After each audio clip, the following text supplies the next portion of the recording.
Saludo con gusto a Marcela Turati, periodista independiente, perteneciente al sitio A Dónde Van los Desaparecidos. Gracias por estar aquí. Muchas gracias por la invitación. Marcela, tu lucha por la causa de las personas desaparecidas es conocida no solo en México, sino internacionalmente. Has dado voz a grupos vulnerables que han quedado atrapados entre la violencia y la negligencia del gobierno. Dicho lo anterior, quisiera preguntarte cuál es tu opinión acerca de la muy comentada y discutida renuncia de Carla Quintana a la Comisión Nacional de Búsqueda.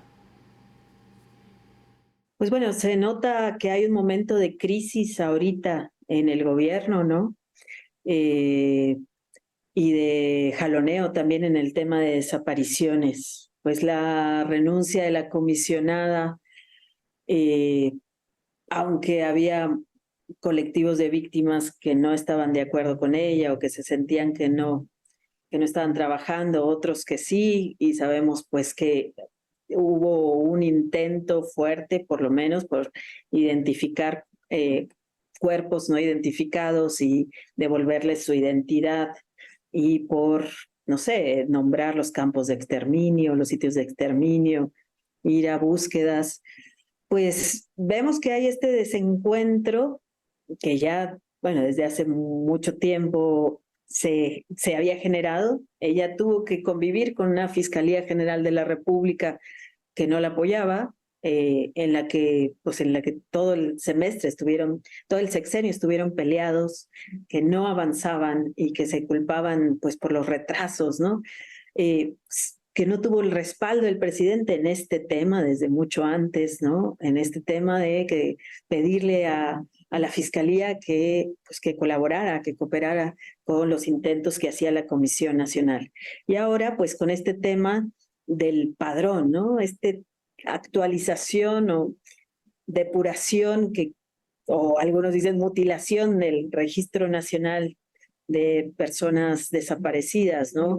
Este censo que se ordenó desde Presidencia, que se hiciera casa por casa para saber si las personas desaparecidas habían vuelto a sus hogares, pues esto generó mucha tensión. En un momento ya la Comisión Nacional fue desplazada, se le pidió a los servidores de la Nación, ¿no?, a los funcionarios de la Comisión Nacional, a que hicieran estos operativos casa por casa. En algunos casos también se vio que llegaron personal de las comisiones locales de búsqueda, pues con Guardia Nacional, por ejemplo en Hidalgo, para ver si en alguna vivienda había regresado una persona que estaba desaparecida. Y pues bueno, todo esto generó mucha ansiedad, mucho miedo a las familias, pues de este intento que algunos acusaron de que era rasurar el padrón por cuestiones políticas. Otros consideran que está bien que sepamos quiénes se fueron, pero pues la CNB cayó, ¿no? La que coordinaba la licenciada Carla Quintana, no emitió ningún comunicado, no explicó metodología y bueno, se mantuvo en silencio hasta que ella presentó su renuncia, ¿no? Marcela Turati, según fuentes citadas por Proceso a través de su sitio en internet, el subsecretario Alejandro Encinas, que ya negó todo, exigió a Carla Quintana que buscara la manera de reducir el número de reportes de desaparición porque el presidente considera que están inflados. Es decir, el presidente quiere tener otros datos. De ser cierto esto, es muy grave, ¿no te parece? Es como pretender tapar el sol con un dedo. Se sabe también que la sugerencia o lo que se indica es que la sugerencia del censo, lo hizo la secretaria de Seguridad Pública, ¿no? Rosa Isela Rodríguez le dijo al presidente que pues deberían de hacer un censo y de hecho la secretaría participa, que es lo que no entendemos de por qué participan servidores de la Nación. Lo mismo que indicó la revista Proceso, Quintana decía, bueno, hay una ley, ¿no?, de búsqueda y las personas, los servidores de la nación no están para nada contemplados en acciones de búsqueda. ¿Por qué van estos personajes, no? O sea, ¿por qué ellos? Entonces, hubo presiones, sí, de muchos lados. Sabemos que al presidente o ahí en el entorno les molestó mucho una nota que, pues, que sacamos de que el promedio de desapariciones en su sexenio es de una persona por hora, ¿no? O sea, es altísimo, superó ya, bueno, obviamente superó, la tendencia iba arriba, pero se sigue, según cómo se iba alimentando la base de datos, bueno, pues se estaba subiendo y subiendo mucho el registro, ¿no? Ahorita ya superó los de Peña Nieto, superó los de Calderón, las personas desaparecidas, y entonces ahí fue que dijeron, no, algo tiene que estar mal, hay que ver qué pasó, y de ahí es que dijeron, bueno, pues vamos a hacer este censo y a cruzar padrones sociales. Pero esto está generando, pues, no sé, esta angustia en las familias porque no hay una metodología clara, porque nunca se explicó cómo se iba a hacer, porque no hay, y está en lo que se dice al interior de la comisión, pues que se pedía que las fiscalías presentaran pruebas de vida o de muerte eh, de las personas que iban a ser borradas del padrón y bueno, y otra cosa que estaba en contra y que sigue estando en contra es pues que las bases de datos de la persona del registro nacional pues no era público, no es consultable, entonces pues cómo vas a poder saber a quién están quitando, si están quitando a alguien correctamente o no. Entonces ahí es que empezaron los colectivos a pedir que se detenga esto, que se busque otro método, que se consense un método, que se les tome en cuenta. Se empezó a hablar de que era una estrategia política, ¿no? Hasta electoral, pues para decir que ya encontraron, no sé, las personas pues, a las que encontraban en sus casas, pero no es que salieron a buscarlas y que las encontraron, sino que es alguien que alguien no dio de baja pues de un reporte, ¿no?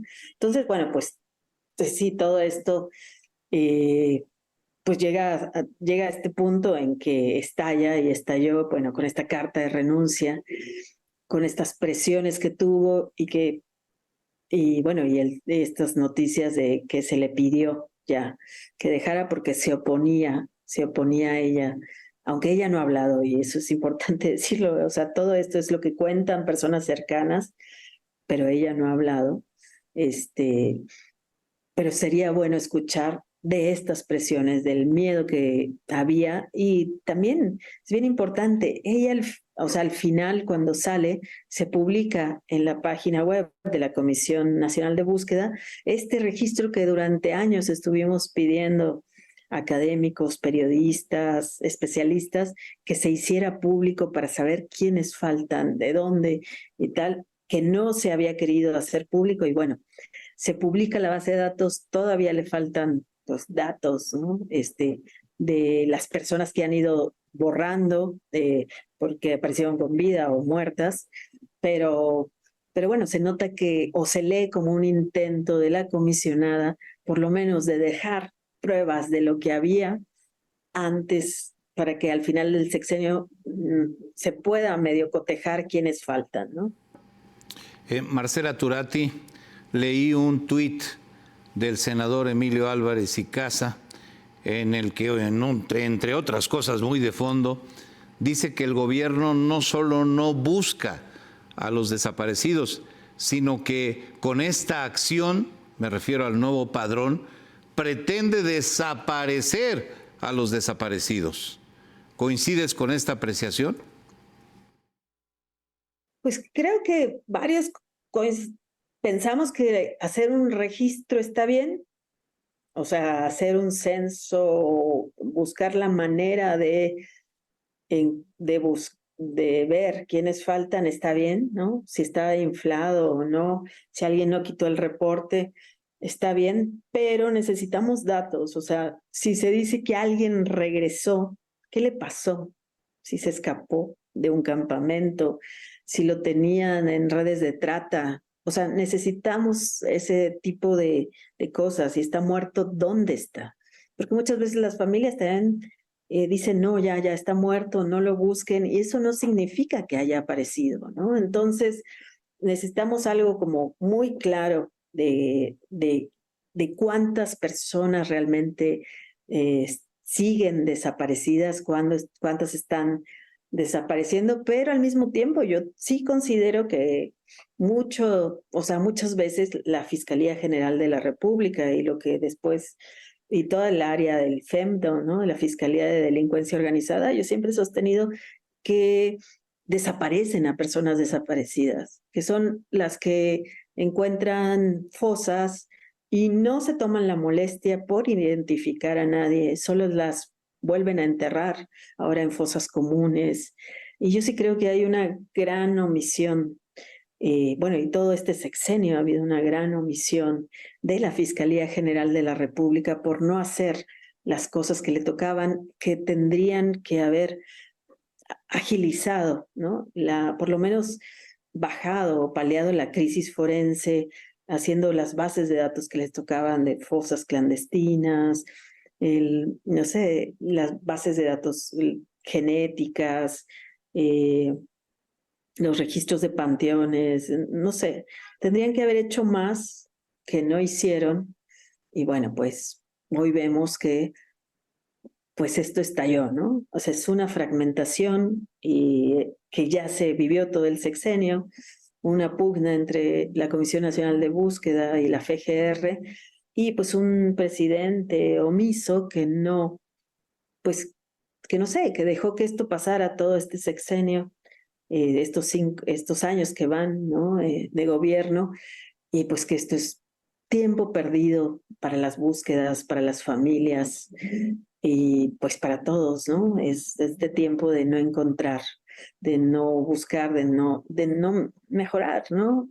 Se puso mucho empeño en Ayotzinapa, ¿no? En la comisión, en el esclarecimiento de ese caso, pero de todos modos ahorita se está dinamitando con no termina, o sea, terminó ya la gestión del GIEI, que era como que un poco eh, el agente confiable, ¿no? Para decir si las pruebas o no eran válidas, si lo que se estaba haciendo era correcto. Hay una comisión también de la guerra sucia, que también, bueno, de la mal llamada guerra sucia, que también tenía que ver el tema de desaparecidos, se están enfrentando con lo mismo que se enfrentó el GIEI. Los agentes de seguridad no quieren dar información, el CISEN desapareció información, el GIEI, pues el ejército no quiere colaborar. Entonces, está por un lado esto, había un mecanismo extraordinario de identificación forense, pues que en el que se invirtió los primeros años, que ya está dinamitado, ahora lo sustituyen a un Centro Nacional de Identificación Humana que no termina de operar, y pues esas son pésimas noticias, un panteón forense de los nuevos recién estrenados que ya fue cerrado porque está mal construido, y pues se van sumando todo esto a, y pues por eso las familias están así, están desesperadas y además pues no, no han sido recibidas por el presidente, ¿no? O sea, ese es otro de los reclamos. Las familias de personas desaparecidas, los familiares, no han sido recibidas. Simplemente se les ha ignorado, aunque se dice que no, que sí, han sido muy atendidas, salvo en los casos de Ayotzinapa o en los casos estos de los crímenes de los 70 a los 90, al resto, con el resto no se ha reunido, y esa es una pésima señal, ¿no? Y es también un signo del sexenio. Devastador todo esto que nos describes, Marcela Turati, y por lo que ha sucedido en estos últimos días, no parece haber buenos augurios para la causa de los desaparecidos en México. Agradezco mucho tu presencia en el programa. Gracias. Y solo una última cosa, la ONU y el Movimiento por Nuestros Desaparecidos pide pide que se incluya a las familias en el nombramiento del quien sustituirá a la comisionada Quintana. Eso sí es muy importante, ¿no? Que tenga ese aval, ese respaldo de las víctimas, porque para ellas va a trabajar la persona que la sustituya. Totalmente. Y muchas gracias por esta invitación y gracias por el espacio. Totalmente de acuerdo. Nuevamente, muchas gracias, Marcela Turati, periodista independiente e integrante del sitio A Dónde Van los Desaparecidos.